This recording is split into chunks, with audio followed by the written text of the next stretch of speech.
Alright. So I see some kids are still missing. So let me send a reminder to everybody that class has started.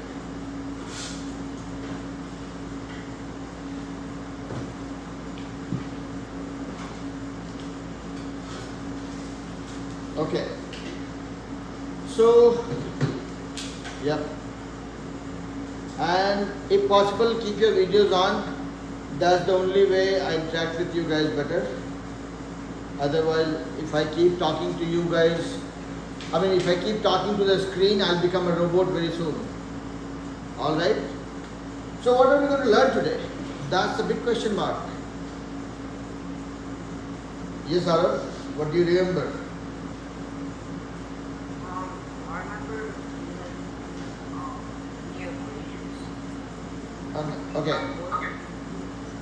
Okay, hold it there. I don't think you guys remember it. I will repeat it. Not trying to get you guys baffled about the topic for the day. So we are going to talk about single variable inequalities, and then we'll start with the geometry concepts. Meaning, the classes between today and tomorrow we'll talk about how to find out the area of a triangle, area of a trapezoid, area of parallelogram. But then you guys will say that, okay, these are things that we already know. Why are you wasting my time? Or why are you wasting our time? And the plan is not to waste your time. So we'll go deeper into it to make sure that we totally understand how those areas or the formula for the areas are derived. And that we'll be able to appreciate only if we know the basic theorem of congruence. So some of you who know about the congruence will be clear about it, or will be able to revise it. Some of you who will be coming across it for the first time will be able to revise and get strong with it. Alright? And all the friendship has to be outside the class. Pay attention to whatever I say. Alright. Is everybody with me? So we are talking about single variable inequality. That is what we are starting with. So I have done one thing on the board which is outside the syllabus of the class, but just confirm me. I have marked a portion of the board where there is reflection for you guys. And I will try not to write in that area so that when you are looking at the screen, you don't get confused about what is there inside that. Yeah? Did I cover the part where you are seeing the reflection? Yes, sir. Okay. So if I write here, everything is clear. If I write here, everything is clear. If I write anything clear, wonderful. Let's continue. So this is not part of maths syllabus, but still I have to do it just to make sure that you guys don't have to be confused about what is there on the board. So we'll start with inequality. What is that? Yes, sir. Inequality, so like equation, so like comparing, so like which one is greater, or which is greater or equal to. I have a even more, yours was a very intelligent answer. I have a very lame answer for that. I will say, when I don't have an equal to sign, something that is not equal to is called inequality. It's a reverse of equal to or different from equal to. Does that make sense? So if you look at this, x plus 5 equal to 80. What is the sign? Equal to sign.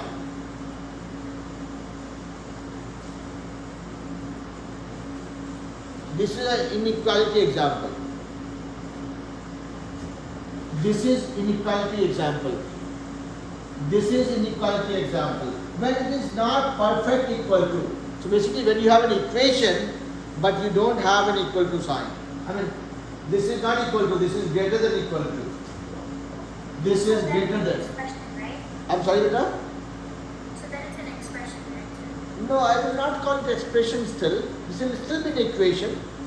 But instead of saying equation, it is called inequality. So this is very close to being an equation, but just because the equal to sign is missing, That's why we are not calling it expression, but we are calling it inequality. Yeah. So when you have like this, it's an equation because you have an equal to sign. When you don't have this, be it something like this, be it something like this, be it something like this, be it something like this, or be it something like not equal to also. Okay? So this is called inequality. Now you guys will think that why we are talking about something that we don't see very often. You don't see this very often, right? Or do you? Yeah, Dikshita. Do you see this very often or you don't? No? Now, let's go back to basics. If I have something like this, if I ask you what is the value of x, how much that will be? 13. Or there is no nothing called same. You have to tell your answer. 13. Yeah. Say that again.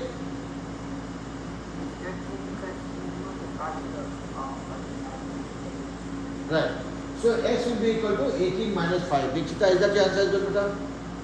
Yes, sir. Satvik, same answer? Okay. Okay. Adya, same answer, beta? Suhina, Sami, no doubt, right? Gayatri, okay with me? Yes, sir. Okay.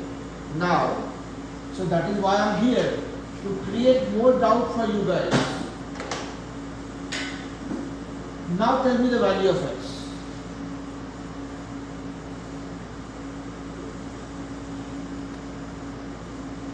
And Arab, you will not explain, you will just tell the value, okay? Because I want people to think, I want everybody to think, okay? Yeah, Advik. Arab, Advik, tell me what your answer is. Wait, first of all, what's the sign of this? You tell me. How do you read this sign? It's actually greater than, okay? You read from left to right. And what you see in the beginning, this is a bigger area than the smaller area. This is a bigger opening and this is a closing. So this says greater. This side is greater than whatever you have on this side. So this is given a name as greater than sign. Yeah. So yeah, tell me. Is it x is greater than 13? X is greater than 13. Yeah, I mean, I'm just wanting to know the answer from you guys. To understand what is your interpretation before I explain. I'm just really bad at looking at signs. I'm sorry? I'm just really bad at looking at Okay, don't worry. Stop it there. I'll come back to it. Yeah, Arab. Arab, stop playing with emojis, okay? Those are not very interesting. Okay, tell me, what is your answer, Arab? Arab. X is greater than 13. You said x is greater than 13. That's your answer. Vasundhara, what is your answer, beta? X is little louder. X is greater than 13. Greater than 13, okay?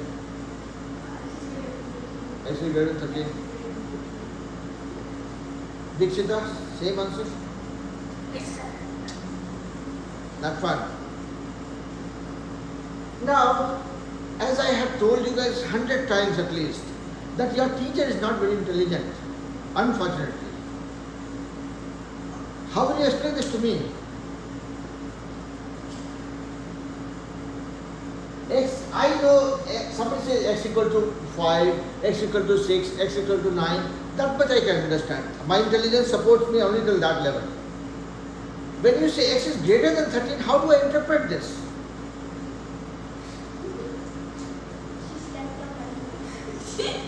Okay. Control your laughter, your emotions. Okay. Yeah, somebody break it down for me. Yeah, Dikshita. That x is greater, like x is Okay. Let's see what Vasundhara has to say. Yeah, Vasundhara. The x can be more than 13. It cannot be 13 because it's not Right. greater than or equal to, but it can be more than 13 because then it will x will be greater. Right. Okay. Any other answer? X can be lower than Sorry. 14. So basically now I'm able to wrap my head around this. Yeah, Arab, you want to add the last nail in the coffin? Yeah, it can go beyond 13, it can be 13, or it can be below 13. What are you gonna say? What the equation can I give us? So basically, yeah, great. But now I think about it, is like, if we subtract -5 on each side, it's technically gonna be x is bigger than 13. So 14, 16, 20, as high as you can go, but it has to be above 13. Exactly. That's a consolidated view that I'm building based on everything that I heard from you guys. Hello, Sanita. So we are talking about inequality, okay? That is what we started with. So you have not missed much. So I was kind of picking everybody's brain to make sure that I can borrow some wisdom from you all, okay? I gave this equation. We are calling this inequality because we don't have an equal to sign. And I was trying to understand or get this understanding for me that if I don't have equal to sign and if I have this, when I have equal to sign, everybody said x equal to 13. That was a point blank answer. No doubt, no confusion. As soon as I changed this to greater than, I was wondering, what am I talking about? So all the operation around this also happens the same way. You will say x, let's get rid of 5 from this side, meaning I'll make it travel, go past this. So plus 5 becomes minus 5. So this becomes 18 minus 5. That is, x is greater than 13. So like everybody explained to me, right? I was trying to get the right understanding around this. When somebody says x equal to greater than 13, that means x could be 13.1, 13.001, 13.000001, 14, 15, 19, 20, 100, 1000, million, billion, gazillion, however far you want to go. But not 13 or not anything less than 13. Or if you want to visualize that on a number line, here you have 13. So we are talking about any and every point on the number line beyond this 13, but this excluded. Yeah? Yeah? Essentially what that means, we don't have one answer. We have indefinite number of answers. So when you deal with equal to versus inequality, that's one of the biggest difference that we come across. When you deal with equal to, you are dealing with possibly one solution. When you are dealing with inequality, you are dealing with multiple solutions or infinite number of solutions. That's one of the difference. There is no question asked. Do you guys have a question for me? Arab, Advik? Was this like, remember when you were talking about the graph in, Don't try running faster than the speed of the class. so you know when you did like the variables?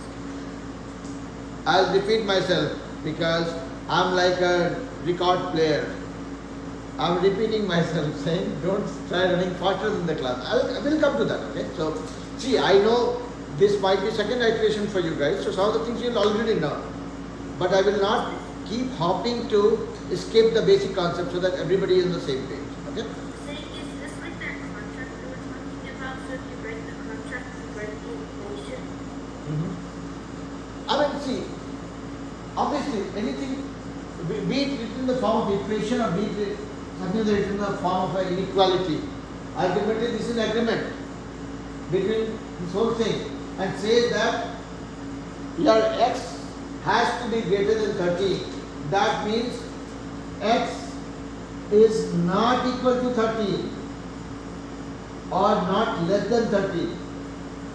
but it has to be greater than 13, meaning it can be anything, even 9 zeros and then 1 is okay, acceptable, but this one is not.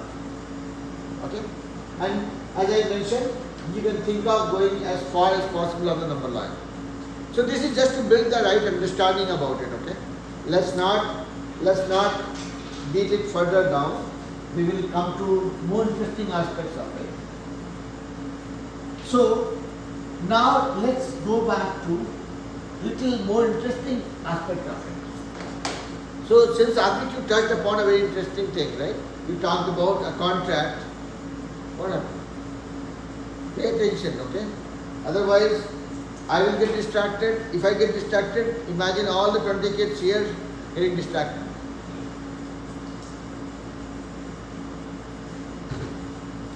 So there's a great news, guys, okay? My daughter, who used to join the class from a corner room in the house, online, she's in the classroom with me. So that I was talking to her. All right. So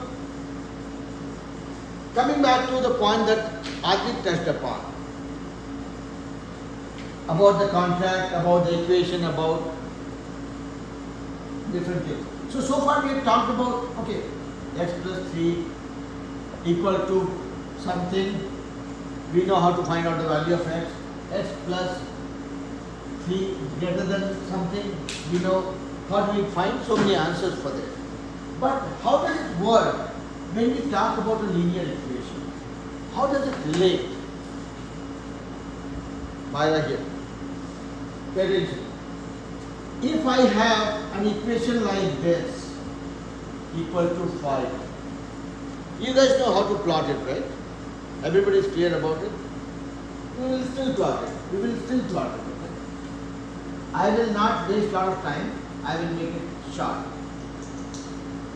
I will just pick 2 points here, okay? Because you guys by now you know that, okay, if I have an equation where the maximum power is 1, so that's linear equation that draws a straight line for us in a coordinate plane. So let's look at it.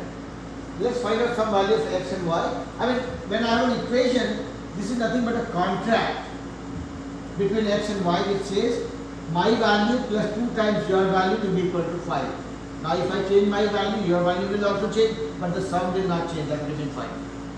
Okay? That's a deal, that's an agreement, that's a contract that has happened between x and y.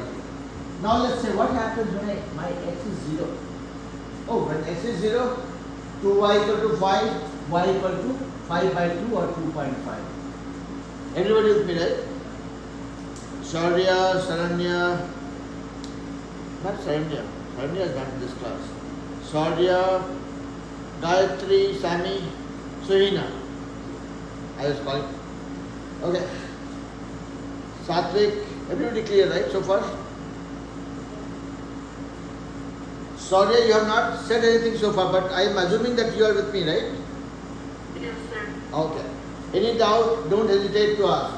And all the kids, I would request you guys to be on video as much as it is doable, okay? I would not force you guys, but see if you can be on video, okay? Otherwise, you will see me becoming a robot soon, and I'll start making very unique sound. Okay? So, when x is 0, value of y is 2.5. Let's look at another possibility when x is 1. So when this is 1, 1 plus 2y equal to 5. So 2y will be equal to 5 minus 1. That means 2y will be equal to 4, or y will be equal to 4 by 2, that is 2. Up to this much okay, right? No problem, right? So when x is 1, y is 2. So now we have 2 points, 2 pairs of x and y values. We will use that for drawing it on a coordinate plane. Let's say this is 1, this is 2, this is 3, this is 4. 1, 2, 3, 4. Minus 1, minus 2, minus 3, minus 4. So when x is 0, y is 2.5. So when x is 0, x and y both are 0 here, y is 2.5. So this is my first point on the coordinate plane. When x is 1, y is 2. So when x is 1, y is 2. This is my second point. If I join these 2 points, this is the line that it becomes. Yeah? So far no worries? Wow. Life makes a U-turn here. What are we talking about? Inequality. Is this okay? Yeah. Arab, you have to be a little louder, come closer to the mic, try shouting at me. Like, are we necessarily use the graph under the number line? No, what number line? Because doesn't inequalities require a number line to see where they graph like any possibilities? Okay, so I thought you are aware of it or we have talked about it in the past, but it's okay. I'll come back to it, okay? If you know it, that's wonderful. If you don't, it's okay. That's what I'm here for. Anybody in the class who's clear about what will happen when this equal to became greater than? Yeah. Contract got broken, yeah. That was the deal. Now you said, okay. It's like, me saying, okay, fine. Earlier your fee, I was saying that, okay, let's see if I'm taking $5 for the fee. I'll say, okay, fine. My fee was $5. Now I'll say, okay, my fee is greater than $5. You can pay 10, you can pay 2 million also. Yeah? And then I'll become super rich all of a sudden. Okay. So anyways, so that, yeah, the contract is broken for sure. But how do we interpret this? When I have an equal to sign, we saw that it became a line. But I'm saying this is greater than 5. What would happen now? Give me a conceptual view. Vasundhara, Arab, hold it now. You have exhausted your limit for this question at least. So no second thought. Let me hear from others also. Satvik, Shaurya, any thoughts? Sami, Suhina, anybody? I mean, just exchange of idea is what I'm looking forward to. Aryahi, Myra. You don't know. That's easy. Okay. Dikshita, any thoughts, Buddha? I think like the greater. I'm sorry, Buddha? I think the line would be like more like has some like more values like more than 2. So now let me give you guys. Let's go back to what we started with. If it was equal to, this was the line. Every point on this line was abiding by this contract. Okay? Yadvi. Is this that line where it's like greater than is it above the line? I don't know. One saying so is because it will not be a straightforward scenario always. Okay? We'll have to always evaluate that. Okay? So that's what I'm trying to navigate you guys towards. So when I had a situation like this, equal to 5, then this was the case. Now I'm saying this is greater than 5. If I'm saying greater than 5, that means this line that was a solid line, that was my point blank solution for this, that became a dotted line, meaning this is certainly not the case. When you say x equal to 5 versus x is greater than 5, you are saying, okay, on the number line, this was 0, this was 5. We are excluding this thing. When I say greater than 5, I am going this direction. When I am saying less than 5, I am going this direction. But this is excluded. So this is my boundary for sure, but I don't know whether I am talking about this side of the story or this side of the story. Let's look at it. So here, if I pick, let's say, a point like this, which is x value is 3, y value is 1. Let's put x equal to 3, y equal to 1.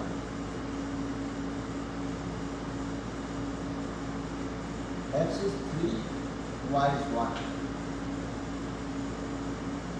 Okay, maybe I did not draw the line correctly. Okay, this line all of a sudden came downward.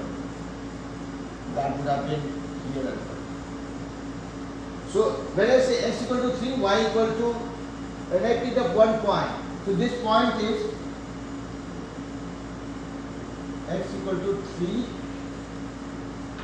y equal to 1. When I pick this point is actually falling on this line. Is equal to 5. So this is falling on this line only. Let me pick another point. Let's say I am picking an extreme point here. 3 and 2. When I am picking x equal to 3, x equal to 3, y equal to 2. 2 times 2. What is the value here? 3 plus 4, 7. This part is greater than 5. So this is a valid scenario. This greater than x plus 2y. 3 plus 2 into 2. This point is following this condition. So a point here, this is looking right. Okay, let's pick up another point which is looking above this line. Let me pick up 4 and 1. I am picking up this point, let's say. 4 and 1. When I put 4, y is 4. 2 times 4 is 8 plus 1, 9. Yeah, 9 is greater than 5. So this also satisfies this condition. So what you see is, you picked a couple of points, you saw that is satisfying this condition of being greater than 5. So when you look at inequality in a linear equation scenario or equivalent to linear equation scenario, a linear equation represents a line and inequality represents a region. Any point above this line is satisfying this condition. So it's not going to draw a straight line for us. Sami, Suhina, Samrita, Gayatri, are you guys with me so far? Is it making sense? Okay. So a simple interpretation is, when you have an equal to sign, that's a perfect linear equation to draw a line for you. But if you see an inequality which is greater than or equal to, we saw that it is above this. So when we are talking about less than, it will be below this. Now to your point, Advik, you were saying that okay, if it's greater than this, will it be above? I don't know, because it could change. If I have, let's say, x minus 3y, 2y now, the whole equation might change. So my request or recommendation to you guys would be, don't assume that greater than is above the line always, less than is below the line always. Does that make sense? Yeah? Sanvita, Hiranya, Sarya, okay? Yep. So now let me add some method to the madness. So far we were talking about only the conceptual part of it. We looked at one equation, then we tried relating to that. Let me give you guys one more problem. We will solve, I will solve it for you, but this time we'll just do it in a more methodical way. So let's say somebody says that draw the line or graph or region, whatever it be, draw this on a coordinate plane. 2x minus 7y equal to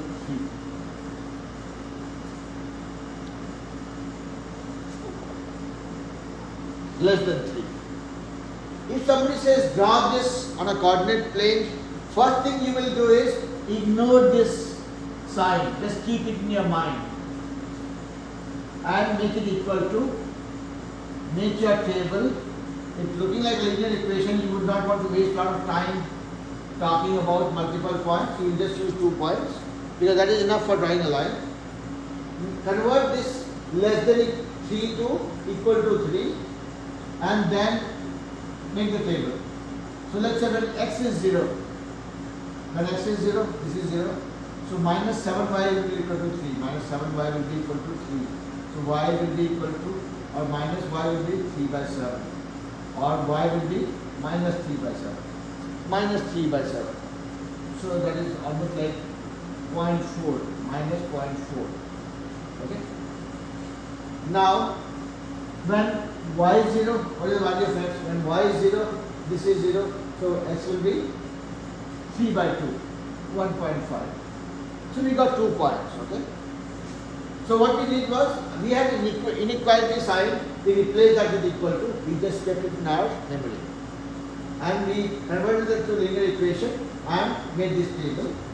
Now we will draw it on the coordinate plane. This is 1, this is 2, this is 3. 1, this is 2, this is 3. This is -1, -1. Now look at this. When x is 0, y is -0.4. When x is 0, y is -0.4. So this is -1 and somewhere here. This is 1 point. When y is 0, x is 1.5. So when y is 0 on the x-axis, so it will be this one. Join these 2 points. You have a line that comes from this, but our goal is not to draw this line, right? It's an inequality scenario. That means this line is not solid. This line is not solid.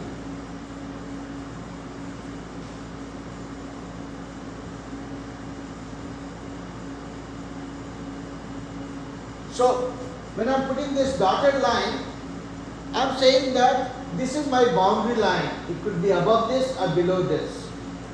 We don't know which one it is. Let's randomly pick a point. Let's pick this point.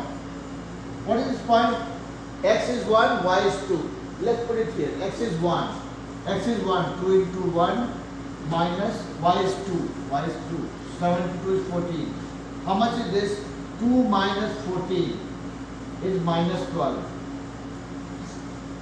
3 is minus 12 is smaller than 3. Yes, that is correct. So this is satisfying this condition. So this one looks fine. Let's pick one more point just to be doubly sure. Let's pick one more point. 1 and 1. Put it here. 2 into 1 is 2 minus 7. 2 minus 7 is minus 5. Minus 5 is smaller than 3. That is also correct. So that gave us the clue that all the points that you see above this or the region above this line is the one that will be plotted using this. Now if you have, excluding this line, okay, excluding this dotted line, if you have less than equal to, then this line is also included. Okay? So you are talking about less than and equal to both. If there was no equal to, then this dotted line was not included. Does it make sense now? So this is how we deal with inequality. When you have inequality, it doesn't draw a line. It draws a region. That's one of the most starking difference between a linear equation or an inequality. Is that clear to everybody? And I'm not trying to give you guys any clue. I'm not asking you guys to make any assumptions either. It just hardly takes 30 more seconds. Once you convert this to an equal to sign and draw a line, you just have to randomly pick two points which are starkly visible, okay? And put the value of x and y coordinate and see if this is satisfying the condition or not. If it does, you color that region. If it doesn't, you go below. And it's just a matter of picking one point, substitute here and see if that is satisfying or not. Does it make sense? So the agenda for today was to talk about one variable inequality, which we began with. When we talked about when we have inequality, we are not getting one answer, we are getting number of answers. And then we went beyond that, we looked at two variable inequality also, and we were able to relate that and visualize that and plot that on a coordinate plane. So when it comes to inequality, we are not going to deal with anything more than this for now. Okay? Next scenario would be when we talk about system of equations and system of inequalities also. That will also not be different. It will be the same thing. If you have two equations, let's say x plus 2y equal to 17 and x minus 2y is greater than 15. You will draw this as a straight line and you will convert this to a straight line, draw this, and then you will pick up the point That is, you substitute, you pick up the point, let's say this draws this line and this line. Now this is inequality, let's say. So this is second line, the inequality line, and this is the normal state linear equation. This is not going to draw a line for you, so you will have to draw a region for this. So this will be either this region or this region. If this is this region, then you're talking about only the values of from here to here polynomials. So basically, it has more to do with the optics than anything else. You have to draw the lines based on the equation or inequality, and then relate it to find the conceptual view of it. Does that make sense? Gayatri is looking lost. Did I get you guys confused with that? You got it? Saurya, Sandrita, Arav, Advik, Sami, Suhina, Vasundhara, everybody clear? Okay. Now, I have 21 more minutes to bother you guys.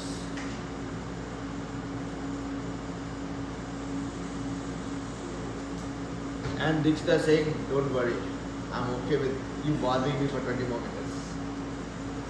So let's start. So we are going to talk about area of triangles, area of parallelogram, area of trapezoid, all that. Yes, Advik. Yes, please. So we have talked about area of triangles, area of parallelograms, area of trapezoid, which you guys already know. So I was saying that I'm going to bother you, but I did not say I'm going to frustrate you guys, right? But if I repeat the same thing again, you guys might get frustrated. But I promise you I will not. Because our goal is not to say that, okay, if I have a triangle, this is the base, this is the height, area of triangle is half into base into height. No, I'm not going to talk about this. This is something that you guys learned in 3rd grade or 4th grade maybe, or 5th grade. Or 5th grade or 6th grade maybe. That's okay. What is the value that I'll be adding by telling you this formula one more time? Now, similarly, area of parallelogram. You guys have learned that, okay, area of parallelogram is base into height. If you pick this as a base, drop a perpendicular, measure this height and multiply it. That's it.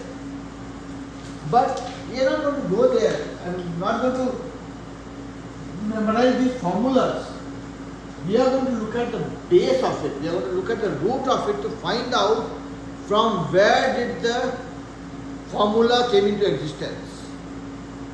What is the core of the formula? Okay. So let's look at it.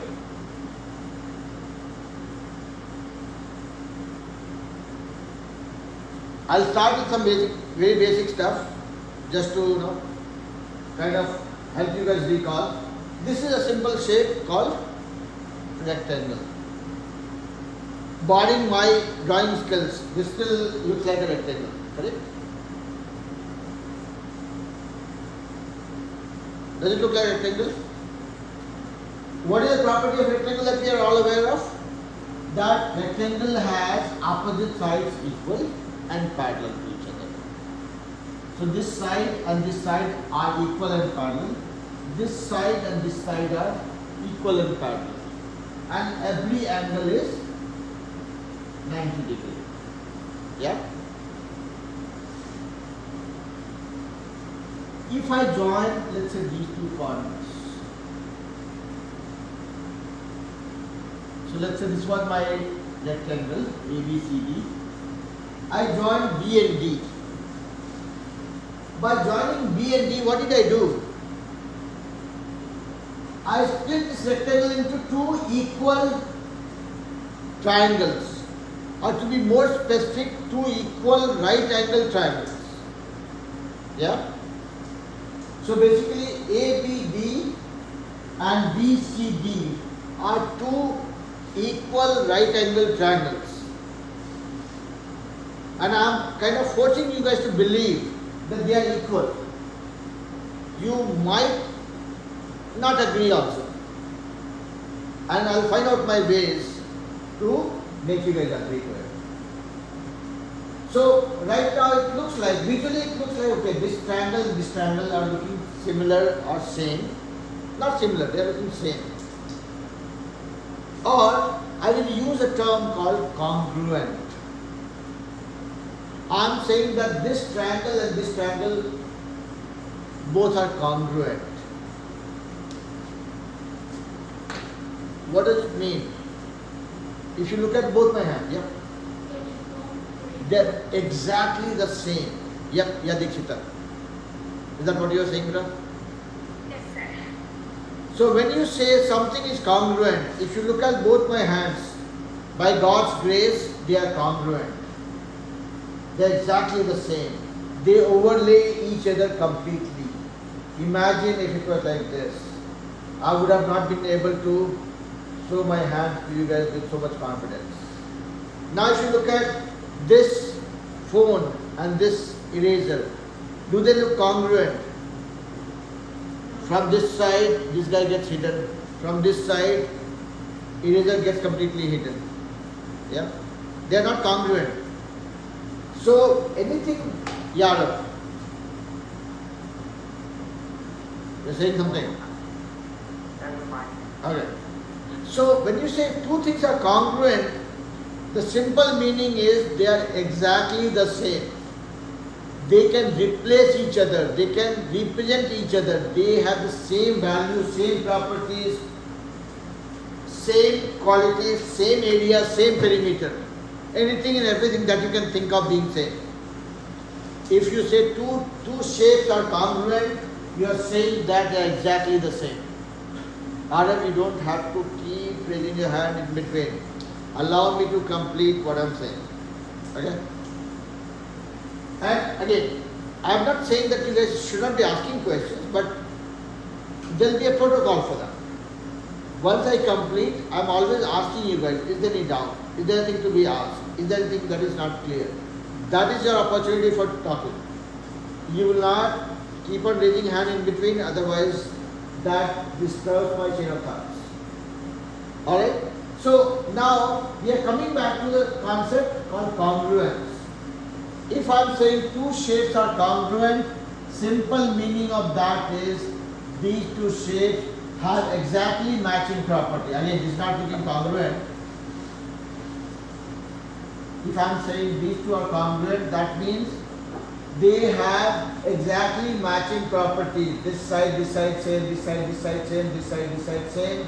This angle is same as this one, this angle is same as this one, this angle is same as this one. This guy's area is equal to this guy's area, this guy's perimeter is equal to this guy's perimeter. There is no difference that you can find. Congruent is nothing but identical. Now, Arab, what is your question? So when you show them, Uh-huh. they both have the same shape. Is it an aspect ratio that the size is smaller? Aspect ratio. I don't know what is aspect ratio. And even if I know, I would not want to talk about it because that is outside the syllabus.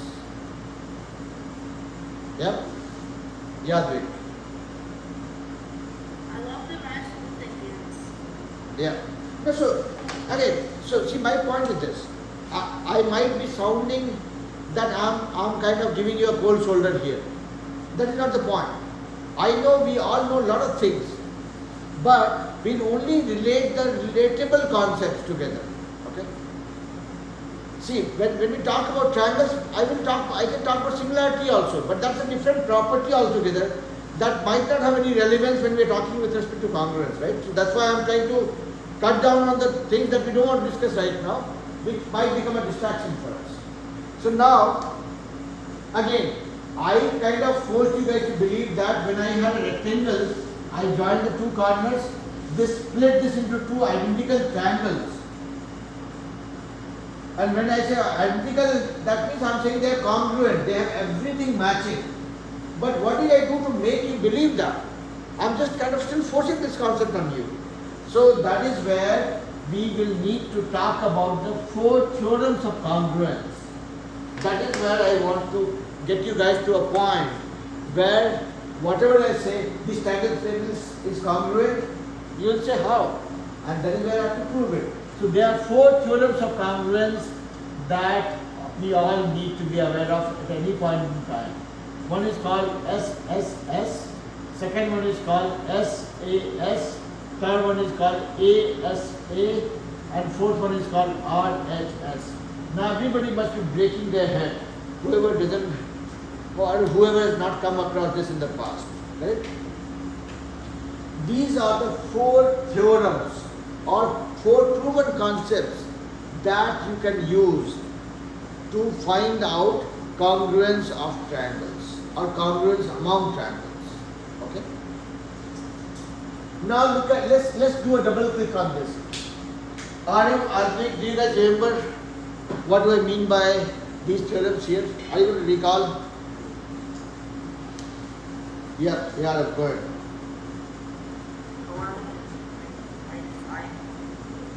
One is side equal side equal, and right and side equal right. Advik, anything that you want to add? So just like what I said, but a little different. These are the 4 ways to figure out what these are the laws of congruence. So these are like ways that you can check triangles, and also just like squares. You can check by the 3 sides, 2 sides in one angle, 2 angles on one side, and this last one only applies to right equal triangles. It's right hypotenuse side. Then you do the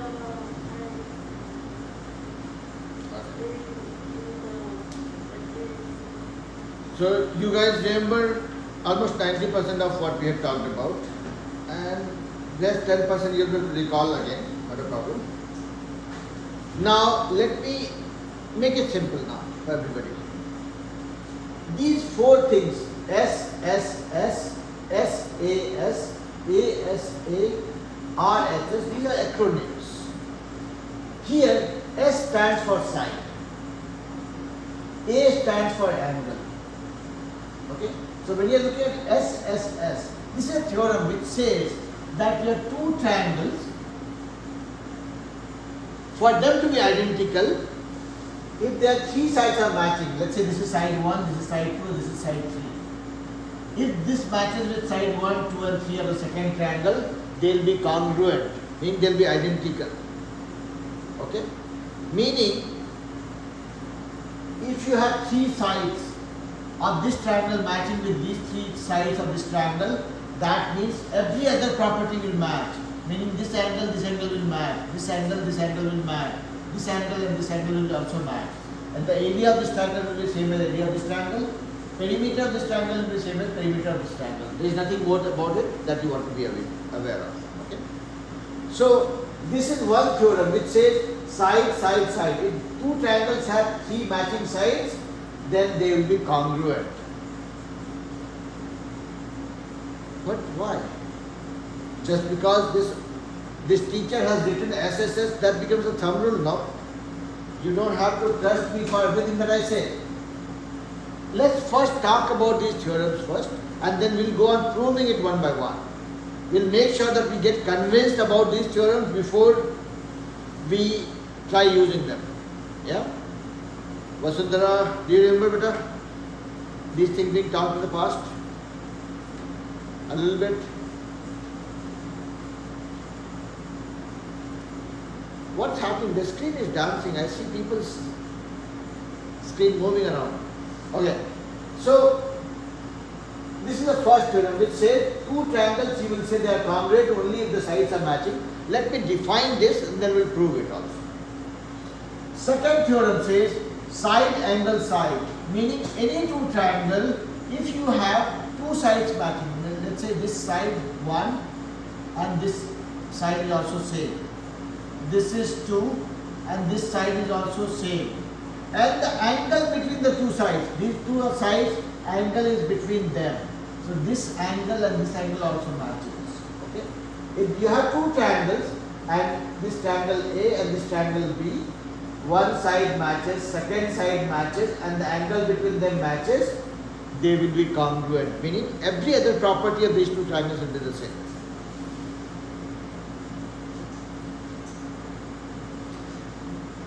I'm with Dikshita. Okay. This is the second theorem. Okay.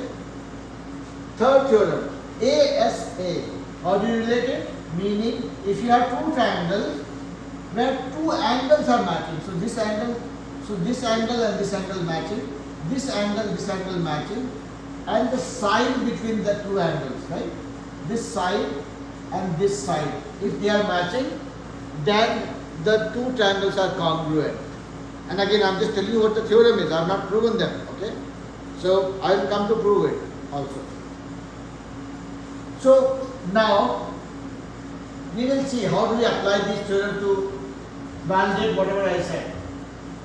First theorem is two triangles will be the same or identical if the three sides are matching. Two triangles will be the same, identical or congruent if two sides and the angle between them matching. Two triangles will be congruent if the two angles matching and the side between them also matching. Then everything else will match. Now what is this guy? This guy is a unique piece, unique character which says this is only specific to right angle triangle. R stands for right angle triangle. If you look at any right angle triangle, let's say this is called hypotenuse.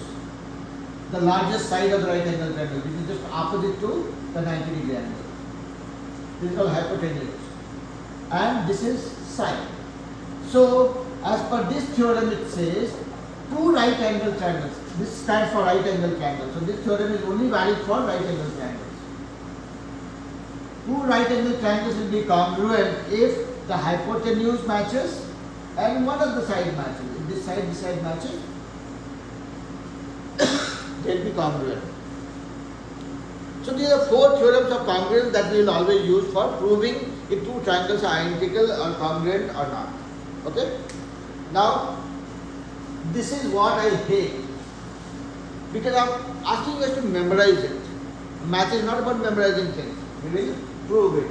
So we will look at proving these theorems one by one, and then we will use those concepts to derive the area of triangles, parallelogram and trapezoid. Okay? So today we will only look at the first theorem. We will start with the first theorem and then we will talk about the remaining one in the coming classes. Now I am saying that two triangles will be congruent if they have matching sides, meaning this side is equal to this side is equal to this side, and this side is equal to this side. Can you guys believe it?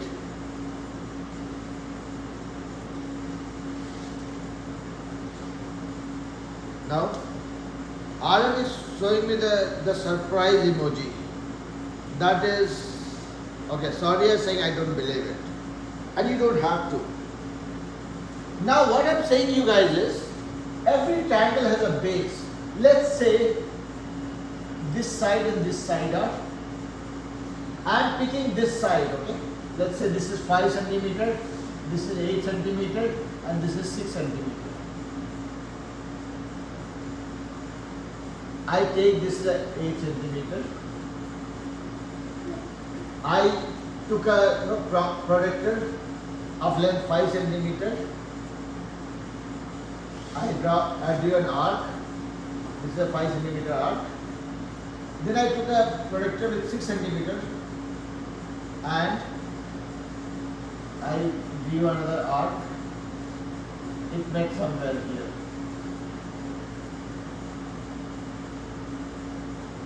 I am saying that take 8 centimeter, 5 centimeter and 6 centimeter. You can draw only one type of triangle. You cannot have a triangle which is bigger than, smaller than or different from this. You cannot do it. Because you take one base and you have two other sides.